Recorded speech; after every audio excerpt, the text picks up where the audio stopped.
Mercredi 1er avril 2026, une rencontre avait lieu à la librairie Ombre Blanche avec l'écrivain Michel Julien, auteur notamment de Denise au Bantou ou Esquisse d'un pendu aux éditions Verdier. Il présentait ce jour-là, en dialogue avec le libraire Benjamin Lebras, le format d'un livre paru chez son éditeur Verdier, dans lequel il explore les rituels et les symboles liés au livre et comment chaque ouvrage, neuf ou usagé, devient un fragment de vie bien au-delà de la matière. Bonne écoute.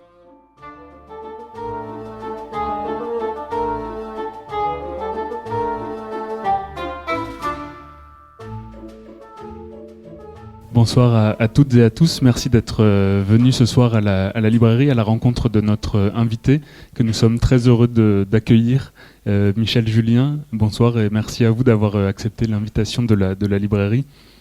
Vous venez nous parler ce soir de votre dernier ouvrage en date, qui s'intitule « Le format d'un livre », et qui est publié comme quasiment l'ensemble de votre œuvre aux éditions Verdier, et qui sont chères à la librairie et que je remercie beaucoup d'avoir permis l'organisation de cette rencontre, et puis aussi pour tout leur travail sur la littérature.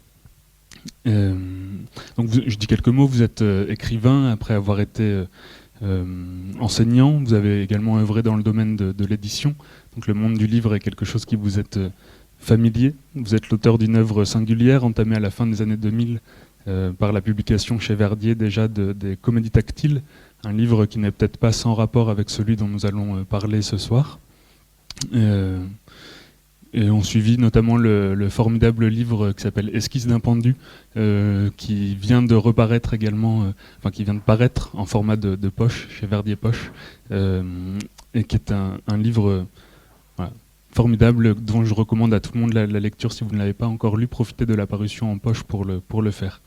Et on peut citer aussi d'autres livres. On retrouve la bibliographie, votre bibliographie en début de volume, mais Hipparco par exemple, Denise au Ventoux, L'île au tronc ou Vue d'un cercle.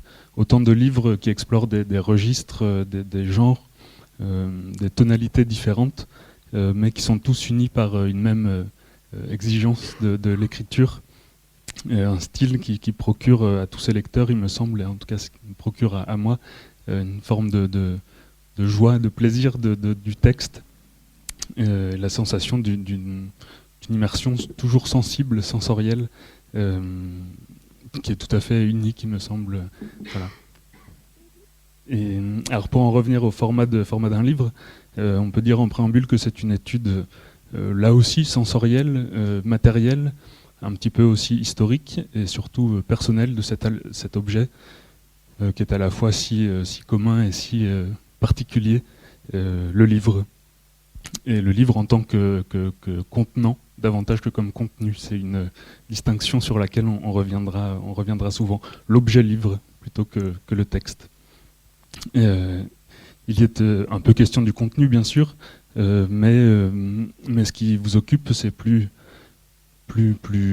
sûrement la matérialité, le format bien sûr, les éléments qui participent à la fabrication du livre, le papier, l'encre, les métiers de la fabrication, les couleurs, l'esthétique, l'aspect du livre, et bien sûr son usage, la manipulation lorsqu'on le lit, lorsqu'on le porte, lorsqu'on le regarde dans les rayonnages d'une bibliothèque. Et voilà, je vais vous laisser la parole avec une première question un peu générale, mais savoir ce qui a, disons, présidé à l'écriture de ce livre. Est-ce qu'il y avait une nécessité pour vous de témoigner ou de rendre hommage à ce que cet objet est peut-être particulièrement aujourd'hui? Est-ce que ça vous semblait important de... Voilà, alors d'abord je vous remercie de votre chaleureuse présence, et puis je remercie Colette Olive de chez Verdier qui est présente ce soir. Je remercie aussi bien sûr Ombre Blanche, leur fidélité, puisque c'est pas la première fois que je viens. J'ai l'impression en débarquant à la gare d'aller voir la famille, quoi. C'est loin d'être la première fois. Pour répondre à la question, moi j'ai vraiment le sentiment de m'être fait complètement avoir avec ce livre, parce que jamais je n'avais eu l'idée d'en faire un livre. J'avais relevé ici et là, mais ça tenait sur quelques petites notes rapides, des impressions de lecteurs. Voilà, tout au plus, ça aurait pu faire, je ne sais pas, un petit article, une petite chose, mais surtout pas un livre. Et ma foi, ça a pris un petit peu. Alors, c'est pas gros, bien sûr, hein, mais ça a pris du corps, et puis assez vite, la possibilité que ça devienne un livre sur le livre, m'est apparu.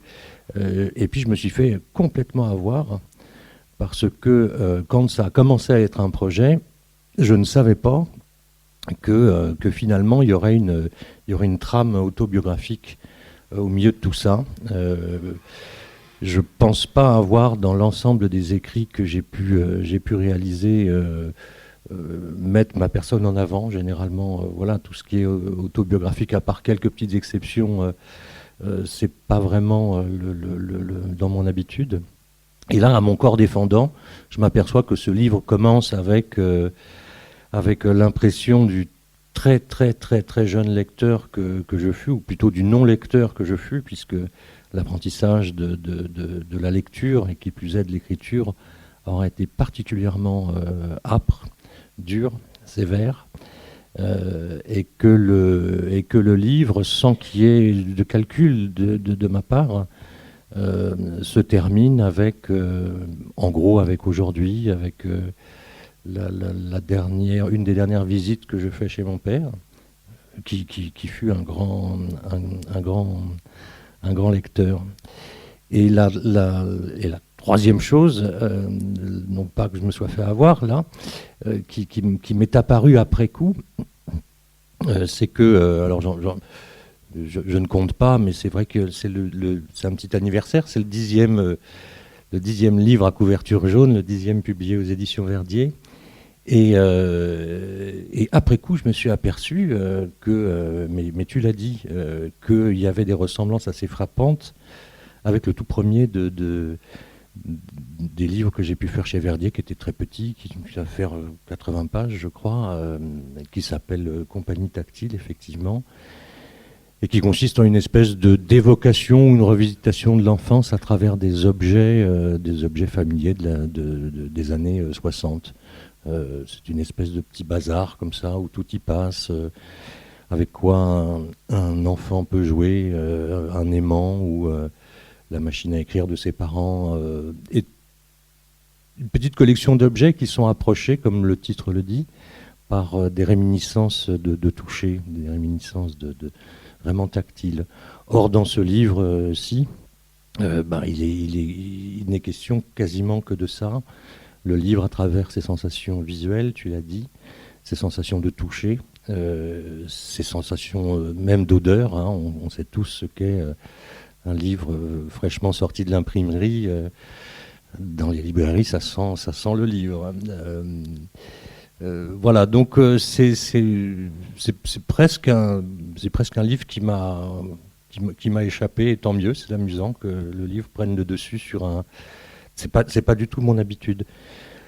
Lorsqu'il s'agit d'une fiction, au contraire, là, les choses sont extrêmement pesées, mesurées, travaillées, construites, sues à l'avance, chapitrées. Là, pas du tout. Ça aurait été une espèce de promenade. Voilà. C'est une promenade, en effet. Alors, il y a quand même un aspect, une construction légèrement thématique sur certains aspects justement matériels, ou bien sur les bibliothèques, ou sur le papier. Enfin, mais ça, on reviendra peut-être sur la construction. Et vous l'avez dit, le début de vos rapports avec l'objet livre, avec la lecture, sont des débuts contraints, un peu empêchés. Et vous décrivez les séances chez une orthophoniste que vous appelez joliment le rebouteux de l'alphabet. Et déjà, il me semble que l'aspect sensoriel, presque charnel, est présent. Avec ce qui vous reste à la fin, c'est le souvenir de sa main qui vous guide sur la ligne. Il y a aussi le son, en fond sonore, la voisine qui joue du piano. Et c'est davantage ça qui vous retient, plutôt que l'effort, disons, intellectuel. Oui, oui, je vais pas raconter mon enfance. Mais c'est vrai que plus que d'autres, voilà, il a fallu que j'aille voir un orthophoniste, effectivement. D'une page, j'étais absolument incapable de me débrouiller, je ne mens pas. Au-delà de 3 lignes, j'avais une espèce de berlue, le sentiment que tous les mots se concentraient au milieu de la page et qu'il m'était impossible d'en détacher aucun. Et cette orthophoniste, tout simplement, et je la remercie, elle m'a demandé à la première séance, on a découpé des papiers, elle et moi, et dans les papiers, on a évidé des petites fenêtres de la valeur moyenne d'un mot, et il s'agissait, voilà, de lire en déplaçant cette petite fenêtre le long des lignes afin de masquer tous ceux qui étaient ennemis sur les côtés, au-dessus, en dessous.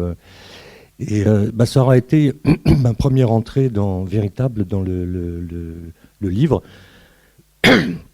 Modeste, hein, puisqu'il est vrai que mon tout premier livre, à un âge tardif, ce fut Oui, oui à la gomme magique. Voilà, et j'ai le souvenir très très fort de ce déplacement, et sa main, effectivement, tenait la mienne et m'aidait comme ça à faire glisser ce petit cache le long des lignes, visant les mots. On a pu dire que la manière avec laquelle j'utilise le vocabulaire pourrait avoir un lien avec cette espèce d'acharnement et de focalisation sur le lexique. C'est un autre débat. Voilà, et sans raconter ma vie, mais ça a été très fort chez moi. Il est vrai qu'en classe de 3e, eh bien, tout s'est arrêté. La suite scolaire ne m'était plus autorisée, et donc je suis parti. J'ai été placé comme apprenti tourneur-fraiseur dans une usine à Argenteuil. Je n'avais lu que ce oui. Et là, quand vous vous retrouvez à 15 ans dans un milieu que vous ne connaissez absolument pas, un milieu qui n'est pas facile, boutonneux, qui plus est, dans une réalité parfois violente, ça aurait été un choc.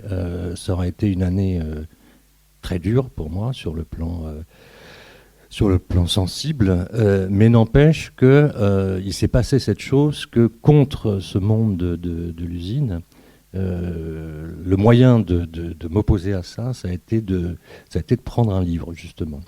De prendre un livre et de lire ouvertement devant les autres.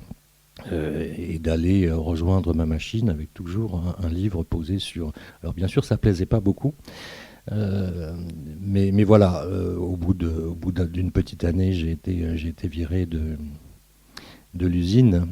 N'empêche que, voilà, c'est là que tout a commencé, vraiment.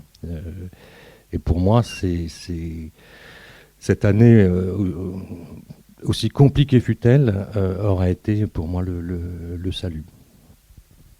Oui, est-ce que c'est à la fois cet empêchement à la lecture et puis cette année sous contrainte qui a déterminé la suite de votre parcours de lecteur, enfin une sorte d'écrivez après une forme de boulimie de lecture? Ça s'est plus arrêté. Oui, ça s'est plus jamais arrêté. Et alors, toujours dans le début du livre et dans votre apprentissage, je cite un petit passage, vous dites « Je déchiffrais, l'effort étant tel qu'il engloutissait le sens, la noyade. Une besogne, des mots compris un à un pour aboutir à l'inintelligible de la phrase. » Alors on est très en empathie avec vous, on compatit à cette difficulté. Et en même temps, je me suis fait la réflexion de me dire, en fait, c'est peut-être aussi le problème de chaque lecteur à tous les stades de son existence, dès qu'il aborde un continent nouveau, soit de la littérature ou même, et peut-être plus encore, de la pensée. Je sais pas, ça me fait... je me suis revu abordant, je sais pas, un texte de Cortázar, par exemple, ou de Kant, encore pire, en philosophie, et en fait, je vivais ça de la même manière.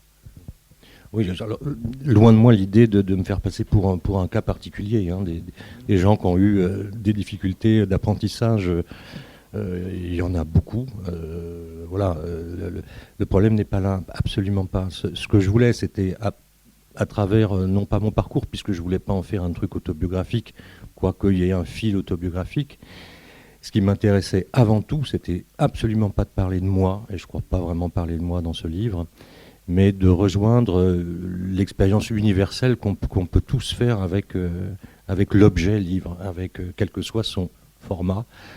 Qu'est-ce qui se passe quand voilà, on tient entre ses mains cet objet, ce parallélépipède composé de feuilles. Et il y a une fois que vous avez enclenché votre parcours de lecture, il y a une question qui se pose, c'est que vous posez en tout cas, et qui m'a paru très sous son air anodin, très comment dire, profonde, c'est les livres se ferment-ils vraiment? Parce que vous parlez notamment des pauses dans la lecture, on le ferme, etc. Et puis une fois qu'on l'a terminé aussi, on le ferme. Mais se ferme-t-il vraiment? Est-ce qu'il y a là quelque chose qui se joue, un passage, un transfert, disons, du matériel, de la matière vers l'esprit? Et puis, vous décrivez aussi, même là aussi physiologiquement, une forme d'appétit ou de faim. Une fois qu'un livre se termine, il en appelle immédiatement un autre. Oui, alors là, chacun fait à sa propre expérience. Hein, quand vous avez lu un livre qui vous a plu ou qui vous a pas plu, peut-être davantage s'il vous a plu, qu'est-ce qui se passe ensuite? Est-ce qu'on se jette immédiatement sur autre chose pour retrouver le goût du précédent? Est-ce qu'on s'accorde un temps de la journée, la semaine ou le mois avant de renouveler l'expérience pour goûter celle qu'on aura pu faire? Chacun sa façon. Il y a aussi des gens, et beaucoup, qui sont capables. Moi, j'ai du mal à lire plusieurs livres en même temps, qui lisent. Voilà. Bon, c'est des pratiques de lecteur. Maintenant, oui, sur cette question de la refermer un livre. Est-ce qu'ils se ferment vraiment? S'ils étaient absolument vraiment fermés, est-ce qu'on les garderait, tous ces livres? J'en suis pas si sûr, quoi. Ils continuent à vivre au crédit de ce que l'on est. Et là aussi, soyons honnêtes, pourquoi est-ce qu'on garde un livre? Parce que on se dit qu'il nous a tellement plu qu'on va peut-être le relire. Oui, pourquoi pas. Mais au bout de quelques années, les bibliothèques grossissent, elles prennent du poids. Tous les livres d'ailleurs qui sont à l'intérieur, on les a pas tous forcément goûtés. Se posent des problèmes qu'on connaît tous, des problèmes de place. Il y a un chapitre qui concerne justement la place. Et j'en arrive à me dire que sur la question du tri des livres, arrive un moment où on doit se séparer. Hein, quand on déménage ou quand il y a des cas... Et finalement, c'est les livres qu'on a préférés dont il faudrait se séparer, parce que au moins ceux-là, on est sûr de les relire un jour, alors que les autres, pas forcément. Et je vais lui lire un petit passage d'une première définition, ou d'une première description plutôt, parce que le livre est fait de ça, de reprise, de description d'ouvrages. Mais un petit passage qui justement fait le lien entre le contenant et le contenu. C'est au début du livre, à la page 29. Si sa taille varie, le livre ne se montre pas autrement que sous la forme d'un parallélépipède. 6 faces, 12 arêtes, 8 angles, la chose livre est faite d'un dehors et d'un dedans qui n'a rien d'une boîte vide. L'intérieur est marqué d'une douve, le pli central de part et d'autre, duquel s'étire un treillis de lignes cernées de marges. Dans l'empan, des pages s'ordonnent le fouillis raisonné de la typographie, un marécage patenté. Ou regarder dans la saturation du livre. Partout, d'un bout à l'autre, dans la poursuite d'un invisible apparent. L'invisible des lignes déjà lues, l'invisible des lignes prochaines. L'apparent qu'est le mot, un point de déplacement sans cesse renvoyé en avant. Il s'agissait pour moi de procéder à l'annulation permanente de ce qui venait d'être lu, mots, lignes, pages. Voilà ce qu'était lire, pousser l'œil là où il n'est pas encore allé, dans le périmètre des pages, s'acquitter de la géométrie, faire œuvre mécanique avant que d'en saisir le sens.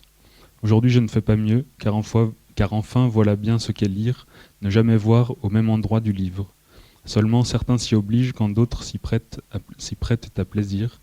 J'entrevoyais ce plaisir, non sans peine et avec quelles embûches. Est-ce que vous pouvez peut-être nous faire un petit commentaire de ce passage, ou en tout cas sur la description du livre sur laquelle vous revenez après, mais sur en fait effectivement cet objet qui nous paraît si simple. Je ne sais pas s'il paraît si simple que ça à un enfant. À un enfant, il paraît pas simple, j'en suis persuadé. Non seulement il paraît pas simple parce que c'est pas.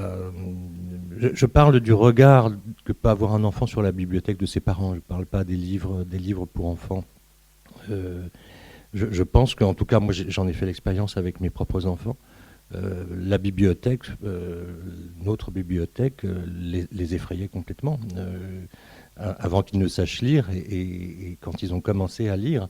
Et ma fille a eu, je m'en souviens, des gestes avec les livres. Elle les sortait sans pouvoir y accéder.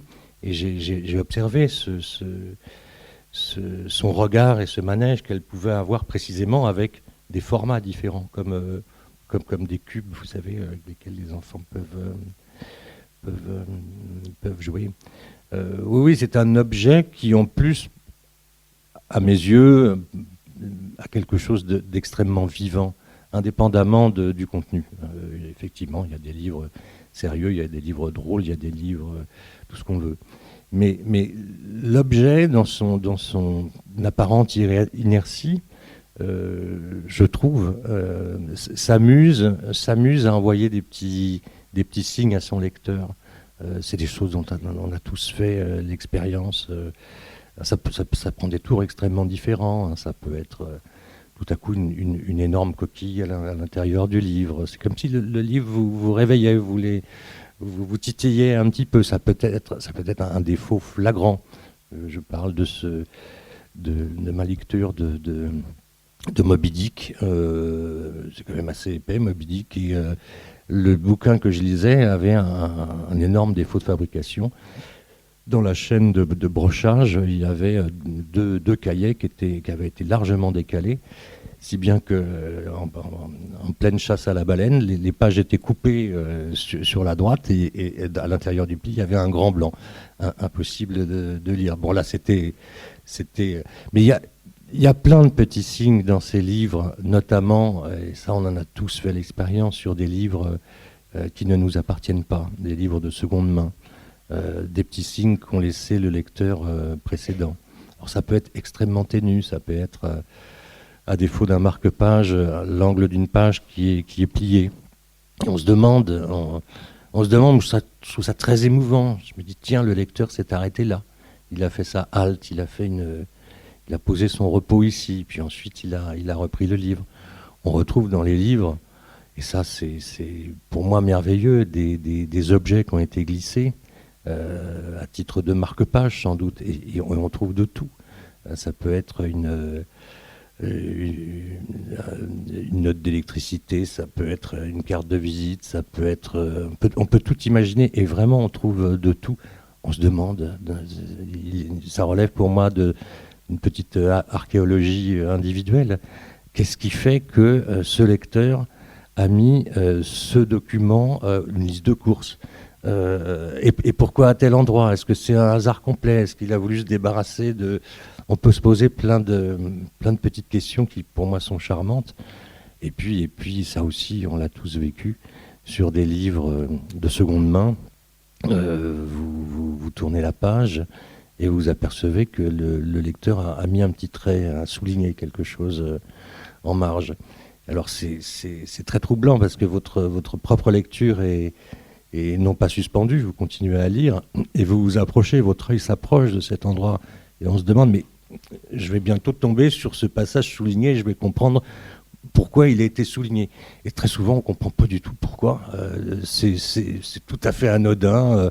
Ou alors, des fois, on voit qu'il y a une idée force dans le propos et qui a valu Et quand on regarde la nature de ces traits, là aussi, on a l'impression d'effleurer la psychologie du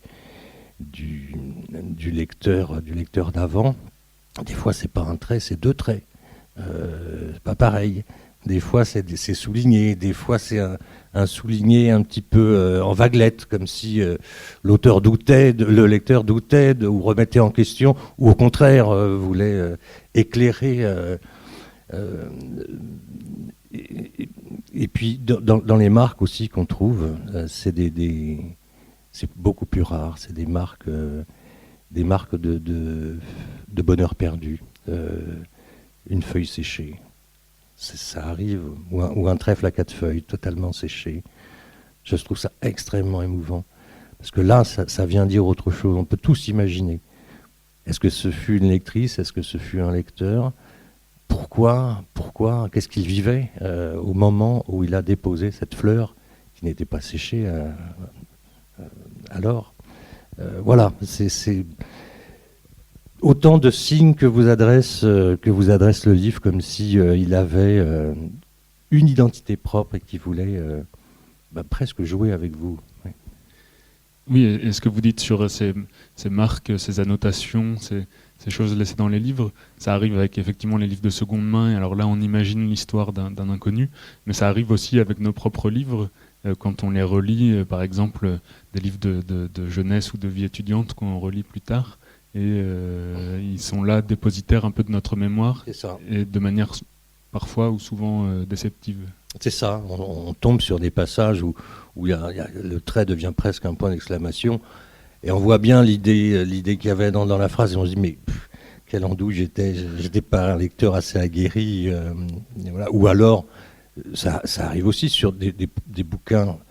Alors là c'est plutôt quand vous faites des études où finalement tout est souligné. C'est comme si rien n'était souligné, puisqu'il y en a partout. Donc, oui, retrouver chez soi le lecteur qu'on était, ça aussi, c'est très intéressant. Retrouver les mêmes signes, quand je parlais des notes de course, retrouver un billet de bus d'un pays étranger, par exemple. On se souvenait qu'on était allé dans ce pays étranger, mais on ne se souvenait pas qu'on avait lu tel livre. Voilà, ce sont nos propres odeurs qu'on retrouve. Ouais. Et sur ce que vous dites, pour rebondir sur ce que vous disiez par rapport à la mémoire des autres ou aux livres de seconde main, il y a ce que vous montrez, enfin ce que vous dites sur l'usage qu'on fait du livre, c'est qu'il est au contraire de la lecture qui est plutôt vue comme l'exercice d'une solitude. L'objet livre, lui, c'est plutôt l'expérience ou l'exercice d'une compagnie, au sens où, ou en tout cas d'une présence aux autres par l'intermédiation du livre. Donc vous l'avez dit, les lecteurs qui nous ont précédés dans un volume, mais aussi la bibliothèque de l'autre, quand on voit pour la première fois une bibliothèque chez quelqu'un, et ça attise notre curiosité. La lecture publique aussi de l'autre dans le métro, qui là n'attise même pas, un chapitre qui s'appelle l'indiscrétion, c'est même plus de la curiosité, c'est presque une forme de voyeurisme. Oui, je pense pas être complètement tordu, mais il m'est arrivé dans le métro à Paris de voir un lecteur ou une lectrice debout et de m'approcher simplement pour repérer ce que cette personne lisait. Quand une personne dans un train lit sur le carré opposé, par exemple, je suis très curieux de savoir ce qu'il lit et j'en fais un petit jeu. J'aimerais bien essayer de découvrir, donc je ruse. Je pense que ça a dû vous arriver aussi, d'une certaine façon, découvrir la bibliothèque d'une personne. C'est découvrir l'appartement de quelqu'un, c'est une chose. On voit son goût, on voit découvrir la bibliothèque d'une personne, c'est quelque chose qui est très très fort, parce que le goût affiché sur les murs et dans les objets, dans la décoration, ça se repère assez vite. Ce qu'il y a à l'intérieur d'une bibliothèque, on peut s'en faire une idée, mais ça demande quand même un peu plus de temps. Il faudrait détailler chaque dos de livre pour savoir ce que la personne aime ou ce qu'elle possède. Donc là, sauf à bien connaître la personne, l'indiscrétion est encore plus forte, quoi, si on s'y attarde. Mais la simple vue d'une bibliothèque dit tout de suite quelque chose. Moi, on voit ça dans les tableaux. Les tableaux où il y a la représentation d'une bibliothèque, on a l'impression de deviner à peu près chez qui, dans les catégories socio-professionnelles. Je pense à certains tableaux du 19e siècle.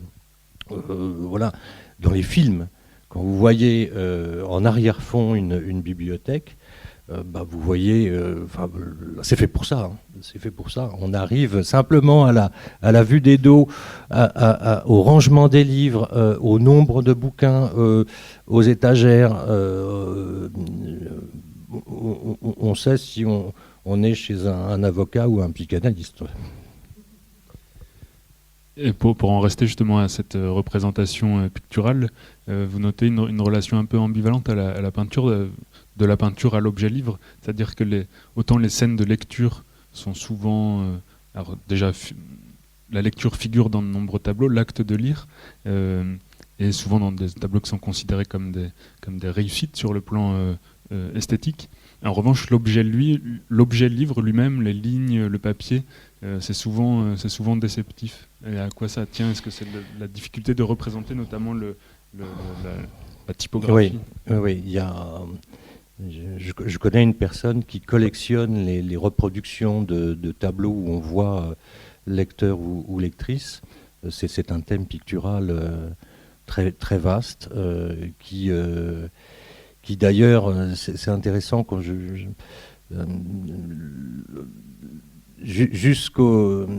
jusqu'aux années 1850, le lecteur, il est forcément dans un intérieur, il est chez soi. Il y a très, très, très, très peu de tableaux. Alors, je parle de peinture profane, hein, non pas de peinture religieuse. Le lecteur est chez lui. C'est avec, en gros, le pré-impressionnisme que le lecteur commence à sortir de chez lui pour aller lire dans le jardin. On voit quand même la maison en arrière-plan.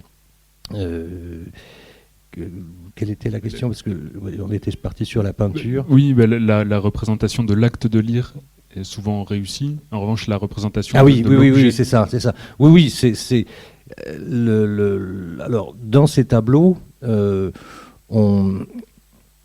qu'on voit, c'est le livre, et on voit si c'est un livre relié ou si c'est un livre broché. Assez rarement, on voit le titre. Et encore moins l'intérieur. Je veux dire par là que pour qu'un peintre puisse s'approcher de la régularité typographique de son pinceau, et ce sur plusieurs lignes, cette exactitude que permet l'imprimerie, c'est extrêmement dur. Quand l'intérieur du livre est montré, généralement ce qu'on voit, c'est une espèce d'estompage avec des lignes. Voilà, on ne parvient pas à lire, l'intérieur du livre. Parfois les titres, mais quand c'est les titres, c'est qu'il y a une intention très forte du peintre. Et c'est pareil pour les papiers. Moi, je suis frappé de voir dans la peinture, je parle de la peinture en gros, la peinture du 19e et début 20e, quand la difficulté qu'ont les peintres à traduire la nature du papier. Ils ont tendance, vous remarquerez, à le jaunir. Comme si le papier s'était forcément voué à devenir jaunasse. Alors que non, quoi. Restituer en peinture la teinte exacte d'un papier, ça me paraît très très compliqué. Est-ce que justement la dimension de description comme ça très précise, qui a une valeur presque anthropologique, où on a pu parler aussi de phénoménologie de la lecture à propos de votre livre, est-ce que c'était une intention aussi de départ Non. Pas jusqu'à ce point. Voilà. Non. Et sur la bibliothèque, effectivement, on en a parlé un petit peu. Ça occupe une bonne place dans le livre, dans un chapitre qui s'intitule Sur les planches, et dans lequel vous prêtez justement au livre presque le statut d'acteur autonome, c'est-à-dire qu'il dans cette bibliothèque, eh bien, ils bougent, ils font varier l'espace. Il y a aussi la métaphore végétale de la bibliothèque comme une forme d'écosystème qui pousse, qui s'accroît, et sur laquelle finalement l'homme, enfin, ou la femme, enfin, celui qui construit la bibliothèque n'intervient finalement assez peu, ou en tout cas il se laisse lui-même déborder par l'accroissement. Oui, alors je voulais absolument pas parler volontairement de la question du classement des livres dans les rayonnages, parce qu'il y a eu je crois qu'il y a eu il y a beaucoup de littérature sur le sujet, comment classer sa bibliothèque. Non, moi ce qui m'intéressait, c'était de voir cette part monstrueuse de la bibliothèque dans un appartement, comment elle gagne sur le reste, comment elle se rappelle à vous dès lors qu'il s'agit de déménager. Bon, on y est tous passés. Hein. Effectivement, comment une bibliothèque, qu'on le veuille ou non, est la photographie de vous-même. Si vous preniez la photo de votre bibliothèque tous les ans à la même date, le mobilier serait là, dans l'ensemble elle serait là, néanmoins elle se serait nourrie à votre insu, elle aurait mordu sur votre espace, et voilà, c'est exactement comme si vous photographiez tous les ans à la même date. Bah, vous avez pris du poids, vous avez changé, voilà. Moi ce qui m'intéressait effectivement, c'était cette question du pas du rangement, mais du partage qu'on peut faire dans un même lieu avec les livres, et de tout l'embarras qu'il y a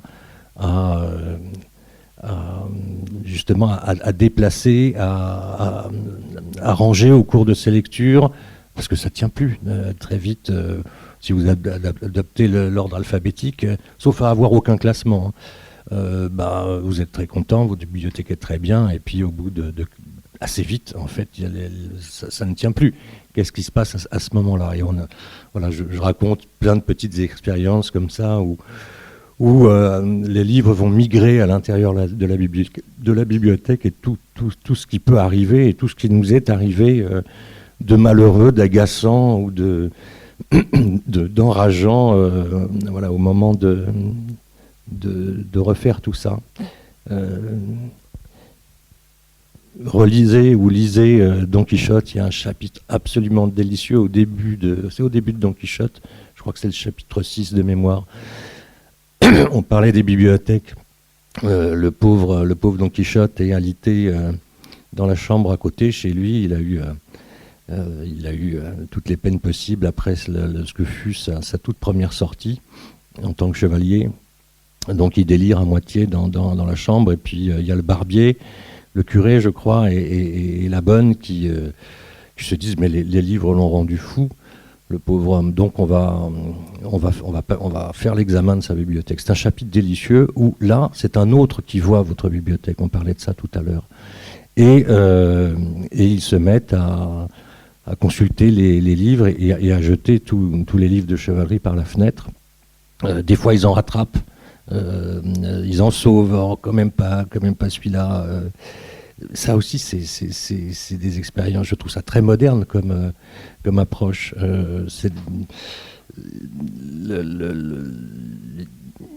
Ma propre bibliothèque, j'ai dû la après un remariage, j'ai dû la fondre avec la bibliothèque de ma promise. C'est-à-dire qu'on charriait à nous deux 50 années de lecture. Il y avait forcément une bonne part de livres en double. Qu'est-ce qu'on fait avec ces livres en double, lesquels on garde? Et tout de suite, il y avait La règle voudrait que le plus neuf, on garde le plus neuf, et puis on se débarrasse du plus ancien. Mais ça se joue pas comme ça. Le livre qu'on a lu soi-même, je dis à couverture égale, on y est attaché. Alors, il suffit qu'il y ait justement quelques annotations à l'intérieur. Alors là, on garde celui-ci, puisque quand les couvertures sont différentes, je pense au livre de poche, c'est absolument formidable. On s'est retrouvé par exemple avec des titres ou des gélus là où les couvertures n'étaient pas les mêmes, elles étaient tout aussi horribles d'ailleurs. Mais on tient à cette couverture-là parce que c'est celle par laquelle on est entré dans le livre. Et puis il y avait cette expérience aussi. Il y a des livres qu'on traîne depuis des années, qu'on n'a pas lus, qui nous font honte. Ils sont à chaque déménagement, on n'ose pas les jeter, et c'est des bouquins qui vous regardent et qui vous montrent, qui vous font les gros yeux parce que et quand on a fondu nos 2 bibliothèques, ces bouquins-là, les bouquins que j'avais pas lus, mes livres que j'avais pas lus, ils étaient toujours là. Sinon qu'ils étaient mélangés à tout un tas de livres que je n'avais pas lus, puisque c'était ceux de mon épouse. Et du coup, ils se sont fondus les uns les autres, et ils m'ont plus jamais embarrassé. Et puis, cette immense question, on jette pas les livres. C'est un geste qui nous est impossible.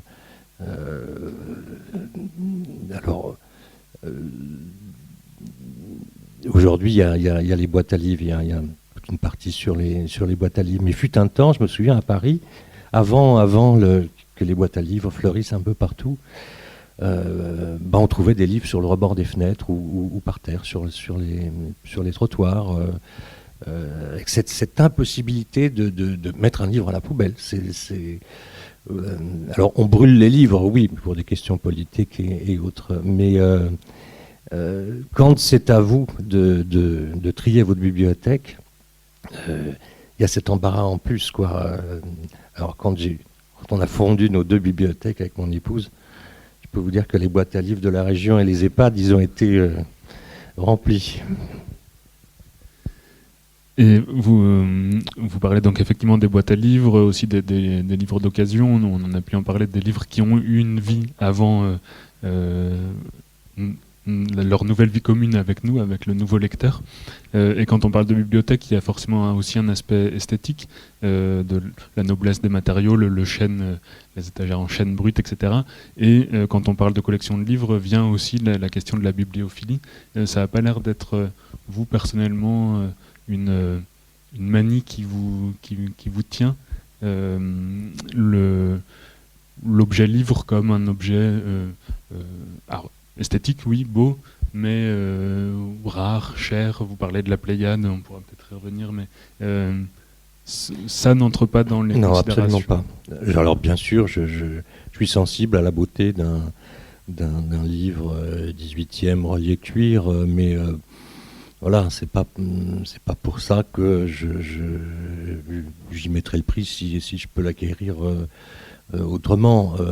J'ai parlé de ces couvertures, de certaines couvertures hideuses des collections de poche des années 70 ou 60.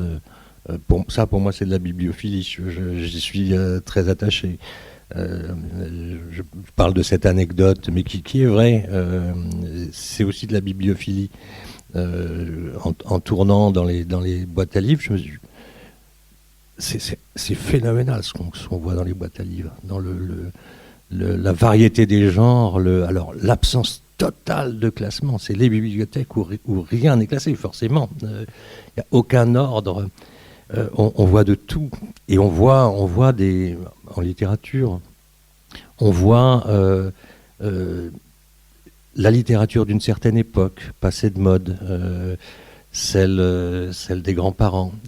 C'est ça qu'on se dit quand on ouvre celle des parents même. Et j'avais remarqué qu'il y beaucoup d'auteurs qui reviennent très souvent dans ces boîtes à livres. Je pourrais citer des noms, je ne sais plus. Mais il y en a un qui revient souvent, j'ai remarqué, c'était Hervé Bazin, et notamment Vipère au point. Alors oui, il y a un phénomène scolaire aussi. Et quand les premières boîtes à livres sont apparues, quand j'ai commencé à mettre mon nez dedans, j'avais pas lu Vipère au point. Donc j'ai pris Vipère au point, j'ai lu Vipère au point. J'en ai tiré énormément de plaisir. Et depuis, je prends tous les Vipères au point que je trouve dans les boîtes à livres. J'en ai pas 10, mais j'approche des 10. Et voilà, ça pour moi c'est de la bibliophilie. Oui. Et il y a un chapitre aussi sur qui s'intitule Le voyage autour de ma chambre, en hommage peut-être à Demestre, mais aussi le livre en voyage, et c'est un peu lié à cette question de la boîte à livres, du livre en itinérance. Il y a une forme de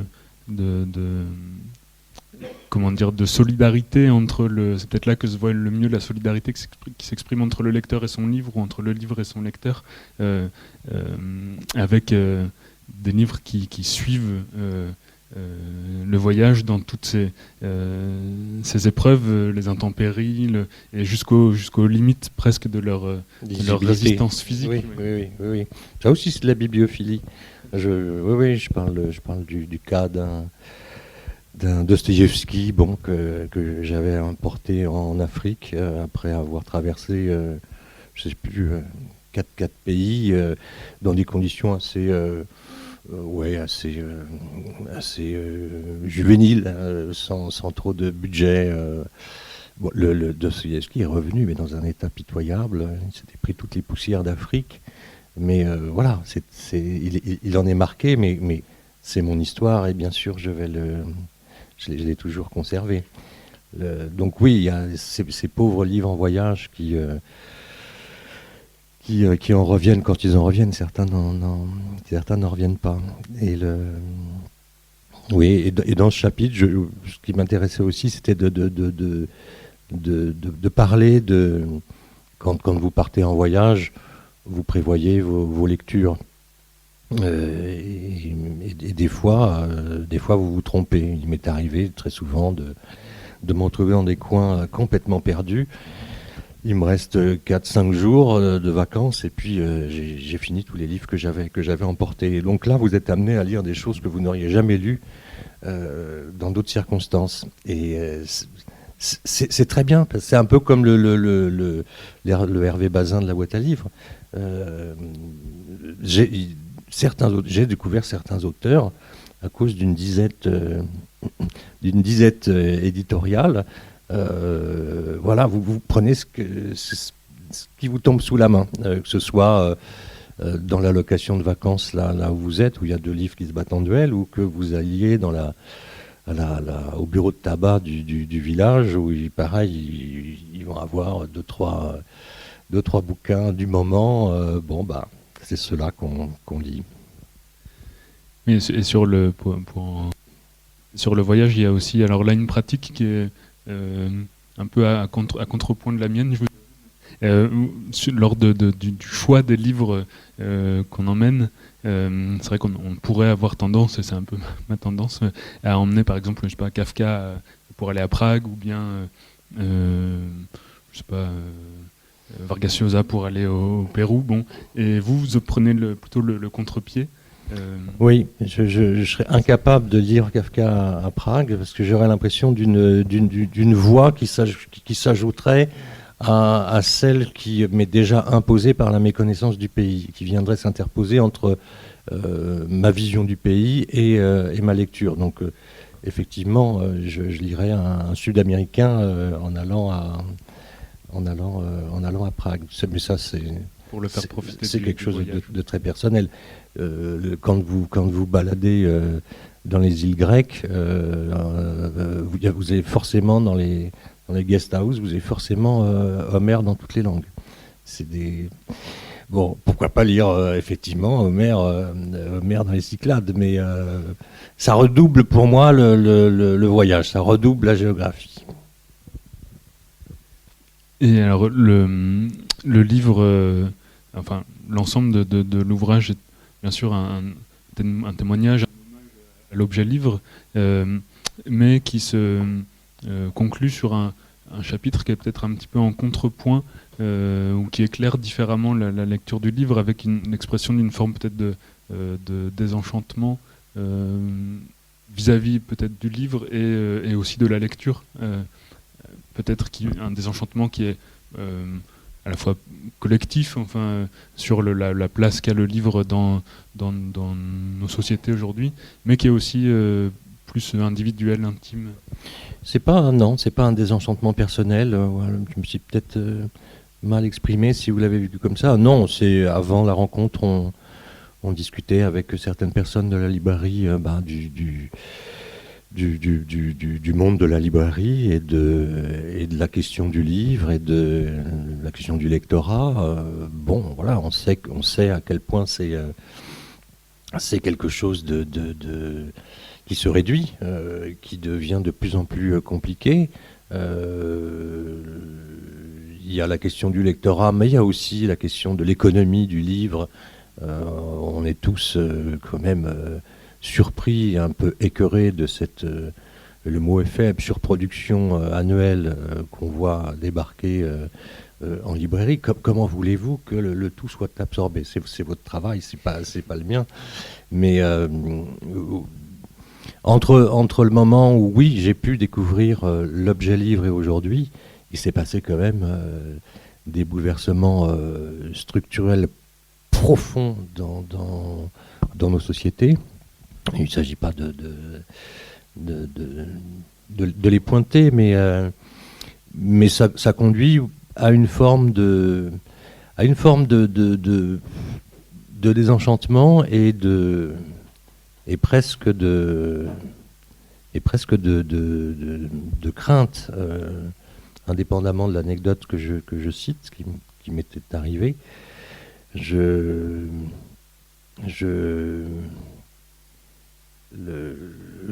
vais pas rentrer dans le détail, mais il s'avère que j'habite une petite ville de 3000 habitants où j'ai eu l'occasion, jusqu'à il y a 15 jours, là, d'être adjoint. On m'avait collé la culture et avec une équipe, on a vraiment donné le meilleur de nous-mêmes, monté un festival de musique de chambre, un festival de photographie patrimoniale ancienne, enfin voilà, tout un tas de choses. Ce mandat se termine avec mais des reproches, plus que des reproches, ouverts, absolument assouvis, selon quoi nous étions une bande d'élitistes, d'intellos, et tous les noms y sont passés. Le livre en fait partie. Je crois que y a une certaine catégorie de personnes aujourd'hui est totalement décomplexée quant au fait de pointer du doigt ce qui peut leur apparaître comme suspect. Et moi, je me demande si le livre fait partie de tout ça, justement, et qu'il ne serait pas, ça ne deviendrait pas suspect d'être lecteur. On verra. On n'en est pas là encore et on n'espère pas y arriver tout de suite.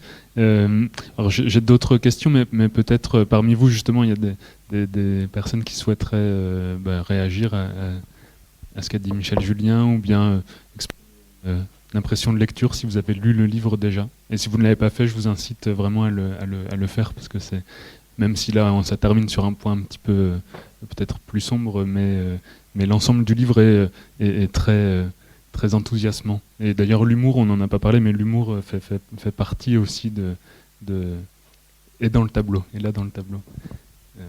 Voilà, n'hésitez pas si vous avez une question, je peux faire passer le micro. Une question indiscrète qui va vous mettre mal à l'aise, mais quel est votre rapport, vous, avec la forme de vos livres et des éditions à Verdier. Avec ce livre de chez Verdier qui est des livres qui sont de couverture orange, voilà. Comment vous sentez, vous? Je me sens très très bien. Je me sens très bien parce que Verdier représente déjà Verdier représente en France quelque chose que je crois très important, c'est-à-dire l'édition indépendante. Quand on a pu voir au cours de ces dernières années le nombre de maisons, je ne parle pas des maisons fraîchement nées, mais je parle des maisons qui en gros ont été fondées à la même époque que Verdier dans les années 70, qui au bout soit de 10 ans, soit de 20 ans, finissaient par mourir, soit pour beaucoup étaient absorbés par des groupes. Verdier résiste. Verdier est une fois encore dans cette catégorie de date, de qualité de publication. Verdier n'a pas lâché le morceau. Et donc quand vous avez le privilège d'être auteur d'un éditeur comme Verdier par rapport à d'autres maisons que je n'aimerais pas, et d'ailleurs peu importe ce qui s'y passe, hein, et c'est une chose. La deuxième chose, c'est que vous êtes forcément en compagnie d'autres auteurs. J'imagine que dans certains très gros groupes, vous êtes un individu singulier qui n'avait pas de rapport privilégié avec d'autres auteurs. Dans une maison de la taille de Verdier, d'abord la taille fait que vous êtes amené à rencontrer, pas tous, mais certains autres écrivains, et il y a des rapprochements littéraires qui se font. Il y a chez Verdier, pour moi, et ça c'est alors le mot est trop fort, une espèce d'école. On pense tous au trio Michon, Bergogneau, François Bon quand il était encore... voilà, ça forme un noyau comme ça qui a une importance dans l'histoire de la littérature. Il y a des nouveaux auteurs chez Verdier. Moi, je suis un peu entre les deux. Ce qui est très intéressant aussi, d'ailleurs, parce que je peux regarder des deux côtés de la fenêtre. Il y a le costume Verdier, moi j'aime bien. ce jaune qui est quand même très reconnaissable. On parlait, voilà, d'un premier œil sur une bibliothèque. On les voit, les Verdier. Non, j'ai pas de... Alors, il est vrai que j'ai été éditeur moi-même, mais pas en littérature. Et je suis très attentif à la construction d'un livre, à son soin, à tout ce qui y participe, de la composition au papier, en passant par son façonnage, etc. etc. Pour les livres Verdier, c'est pas mon travail, c'est le leur. Et les couvertures seraient vert canari, pour moi ce serait pareil. Je considère que c'est l'éditeur et que c'est à lui de... Mais pour répondre en un mot à votre question, oui, je suis en très bonne compagnie avec ce format-là. Merci pour cette conférence qui a été très stimulante. Moi, je me posais la question des livres qui sont plus des livres, c'est-à-dire les Kindle, les livres comme ça. Le plaisir de la lecture demeure, ou il y a quelque chose qui s'est perdu quand même pour vous dans cette transformation? Je suis incapable de vous répondre parce que je ne connais pas, je pratique pas, je n'ai rien contre les gens qui lisent sur des liseuses. Ils lisent et c'est très très bien. J'ai vu, mais vraiment très rapidement, comment ça fonctionnait. Je crois qu'il y avait au départ des problèmes de luminosité, mais qui ont été réglés, je crois qu'on peut choisir son caractère, on peut le grossir, on peut le baisser, on peut en activant une fonction avoir le bruit de la page qui tourne. Mais je pourrais pas vous répondre tout. Je vais répondre complètement à côté et sur des versants et des sujets qui dépassent de très très loin votre question. J'entends derrière le mot écran. Et je conçois qu'aujourd'hui, la lecture, pour une part très importante, passe par l'écran et non plus par le papier. Que ce soit, quel que soit ce qu'on lise. Mais ce qui me frappe surtout dans cette question d'écran, quel que soit ce qu'on lise, c'est le temps qu'on accorde à la lecture. Ou à ce qu'on voit. J'étais une fois de plus, j'y connais absolument rien. J'étais à Paris il y a quelque temps. J'étais debout dans le métro. Une personne avait son écran de téléphone et je connais le mot. Il scrollait. Il scrollait et je me disais mais le temps d'arrêt sur ce qu'il voyait, c'était de l'ordre de quelques secondes. Au mieux 30 secondes peut-être. Je me faisais la réflexion, mais comment des générations peuvent-elles s'accorder du temps que nécessite la lecture par rapport à l'habitude qu'ils ont de consacrer un temps extrêmement réduit sur un écran. Moi c'est plutôt ça qui me... Comment lire un bouquin de ne serait-ce que de 200 pages qui va nécessiter voilà, une temporalité qui n'est plus qui semble ne plus être dans les gènes. Je réponds très mal à votre question parce que je ne suis pas suffisamment versé dans ces choses, mais c'est ce qui me semble. J'entendais, je ne sais plus, un journaliste qui s'amusait à dire sur une année, c'est des calculs idiots, sur une année, le nombre de kilomètres pour une personne qui scrolle, c'était, j'ai plus le chiffre en tête, mais c'était, je sais pas, c'était gigantesque. Est-ce que vous avez fait l'expérience de tenir en main des livres qui ne sont pas des parallépipèdes ?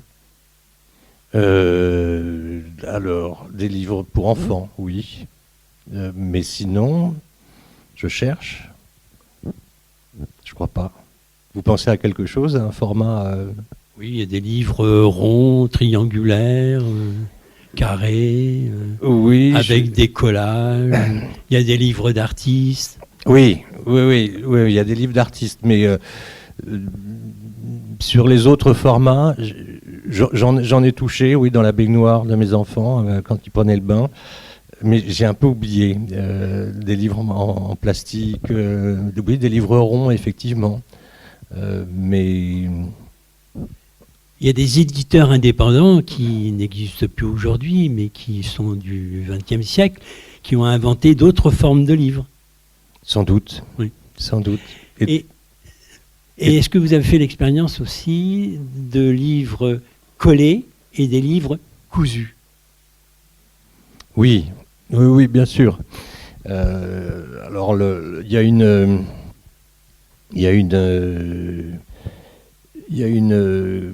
hargne contre les livres collés. Les livres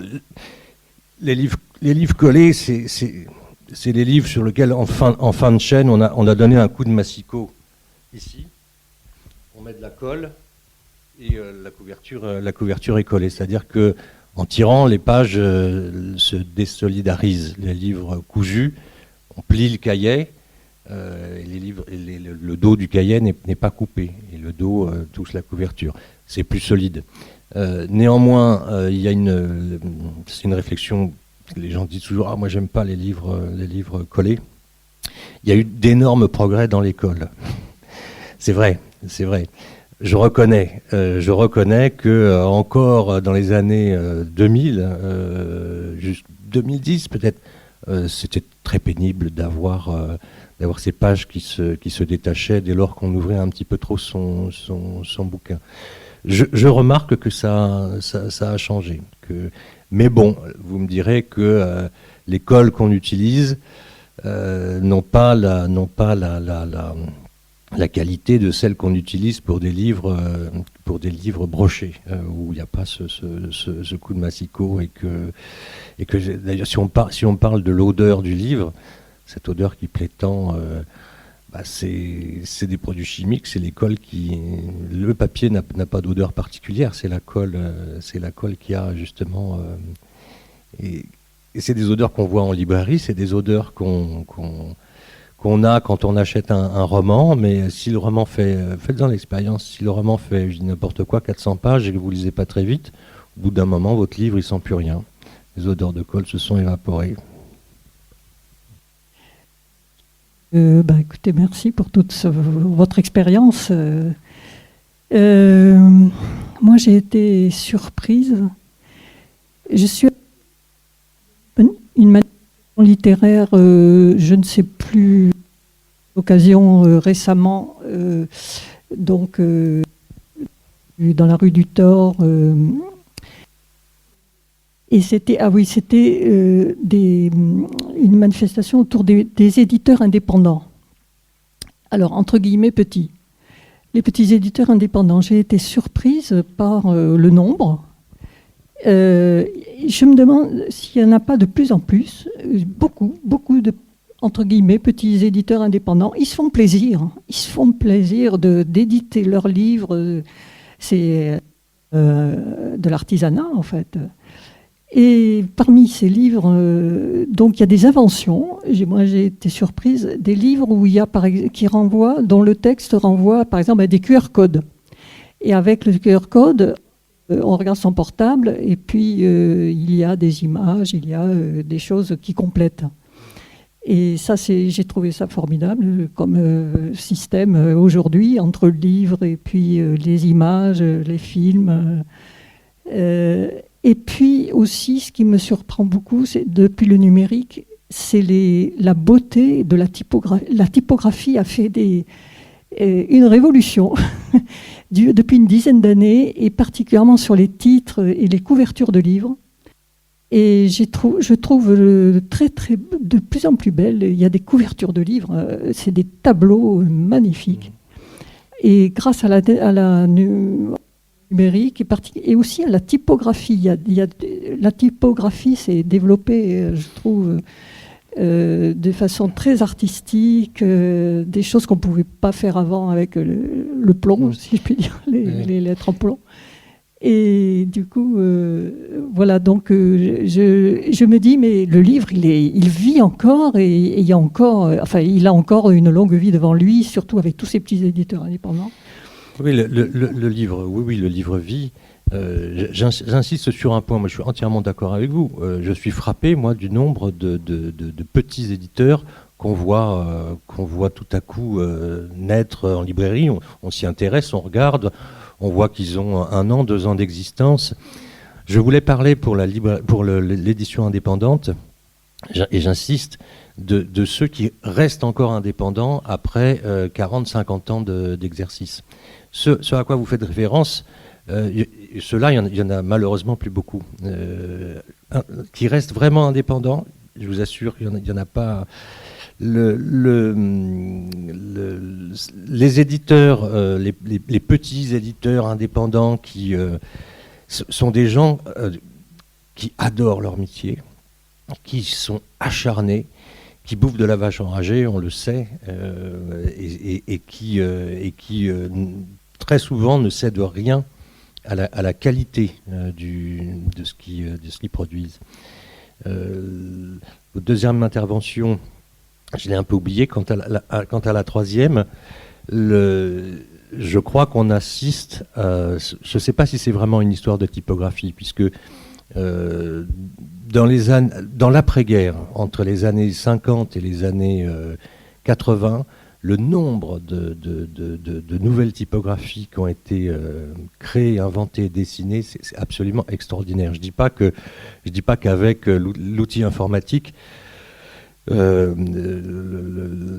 n'a pas accès à encore plus de police de caractère. Moi, ce qui me frappe surtout, c'est que je crois qu'on est à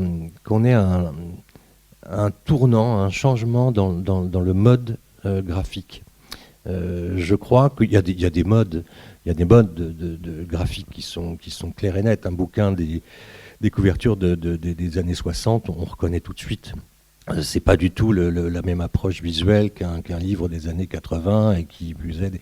Je pense que moi aussi je suis frappé par l'inventivité des couvertures, liées parfois à des matières nouvelles, des matières différentes. Et je crois qu'il y a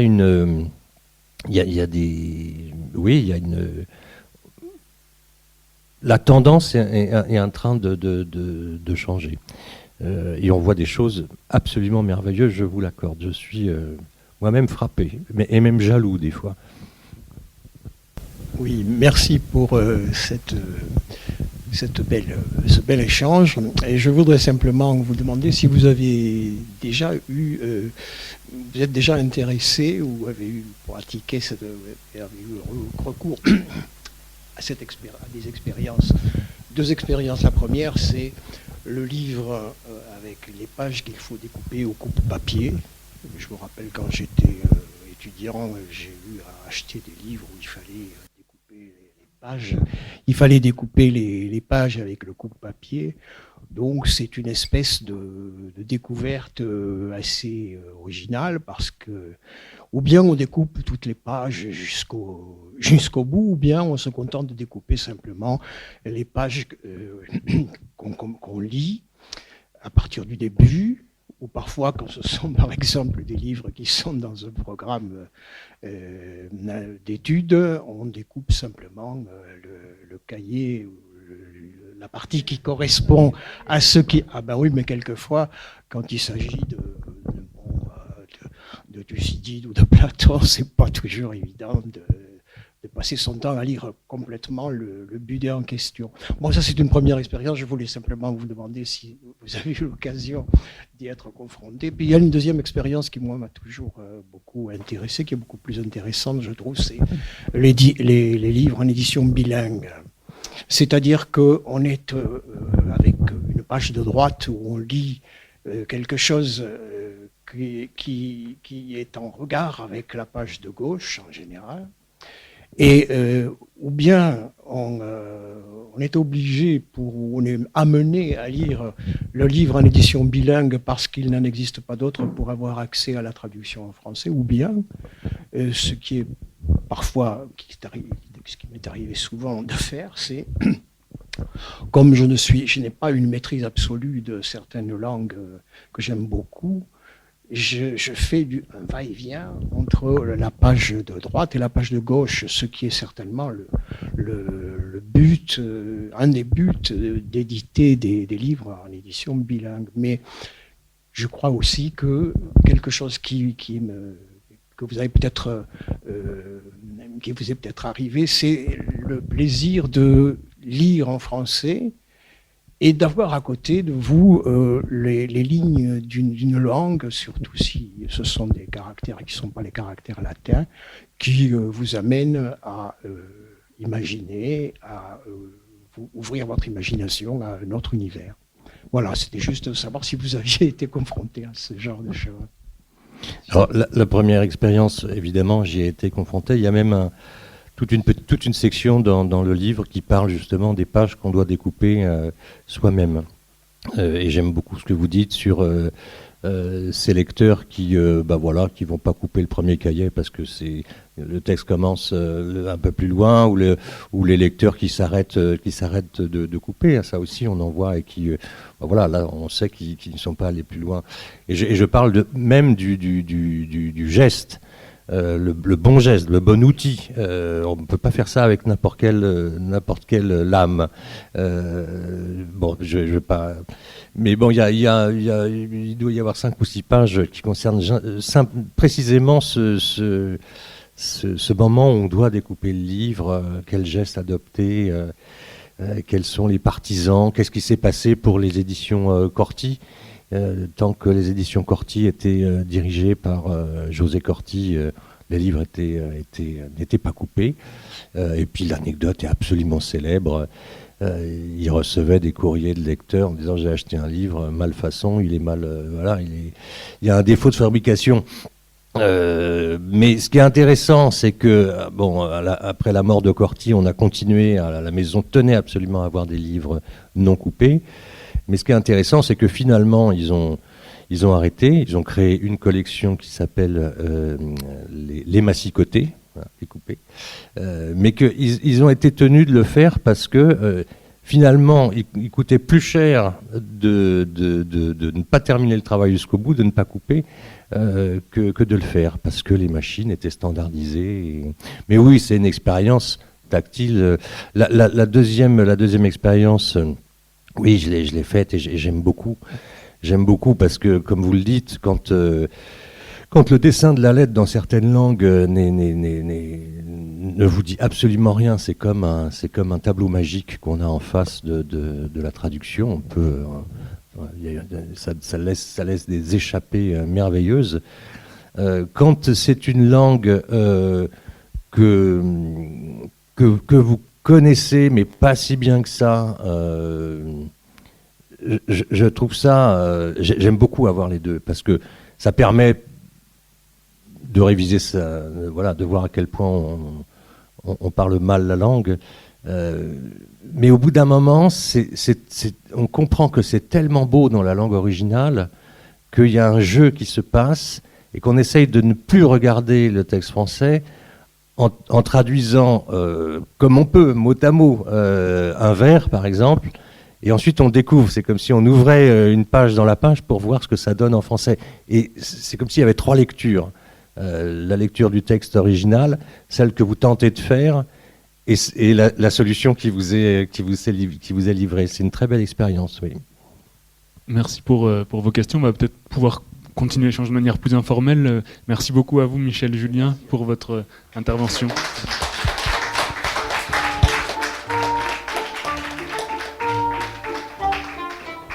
Vous venez d'entendre Michel Julien à la librairie Ombre Blanche, mercredi 1er avril 2026, autour de la parution aux éditions Verdier de son ouvrage « Le format d'un livre » lors d'une rencontre réalisée et mise en onde par Radio Radio en collaboration avec Radio Radio Plus et Radio Terre.